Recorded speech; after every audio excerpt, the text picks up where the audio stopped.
Jungle.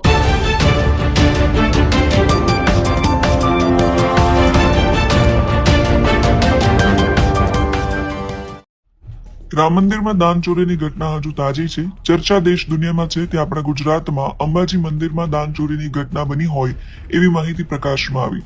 આમ તો અંબાજી મંદિરમાં દાનની ચોરી 5 મેના દિવસે કરવામાં આવી હતી, પણ સીસીટીવી ફૂટેજ હાલ સોશિયલ મીડિયામાં વાયરલ થઈ રહ્યા છે, જેના કારણે લોકોમાં ભારે આક્રોશ છે. વિડીયોમાં જોઈ શકાય છે દાન ભંડારની ગણતરી ચાલી રહી હતી. એ દરમિયાન હંગામી કર્મચારી ચિરાગ ઠાકોર સિફતપૂર્વક 1 લાખથી વધુ નોટોનું બંડલ સંતાડીને કાઢી લે છે. ચિરાગ ઠાકોર બાથરૂમ જવાના બહાને બહાર નીકળી રહ્યો હતો ત્યારે એના ખિસ્સામાંથી ચોરાયેલું નોટોનું બંડલ નીચે પડી ગયું અને ભાંડો ફૂટી ગયો. તપાસ કરતા ચોરાયેલા બંડલમાં 500 રૂપિયાની 208 નોટો મળી, જેનો કુલ સરવાળો 1,04,000 થાય છે. મંદિર ટ્રસ્ટ અને જિલ્લા તંત્રએ તાત્કાલિક અને કડક કાર્યવાહી પણ કરી. અધિક કલેક્ટરે આ મામલે અંબાજી પોલીસ સ્ટેશનમાં ચિરાગ ઠાકોર વિરુદ્ધ સત્તાવાર ફરિયાદ નોંધાવી હતી. પોલીસ દ્વારા ત્વરિત કાર્યવાહી પણ કરાઈ હતી.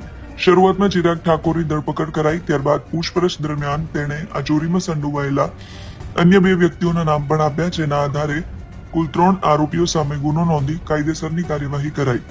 વર્તમાન પરિસ્થિતિ પ્રમાણે આ 3 આરોપીઓ હાલ જામીન પર મુક્ત થઈને બહાર ફરી રહ્યા છે.